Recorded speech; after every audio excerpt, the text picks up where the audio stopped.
Welcome to our English lesson. Today, we will talk about travel. Travel is when we go to a new place. It is fun, and we can learn new things. Trip, airport, ticket, hotel, luggage, map. Can you repeat after me? Trip, airport, ticket, hotel.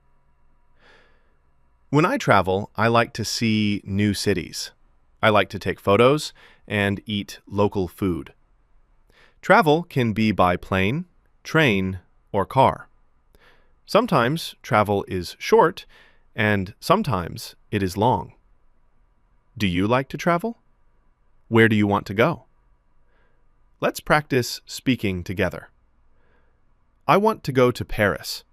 I want to visit the museum. I like to eat ice cream in Paris. Now you try. Say one sentence about your next trip. Great job! Travel is fun, and learning English is fun too. Keep practicing every day. See you next time. Bye.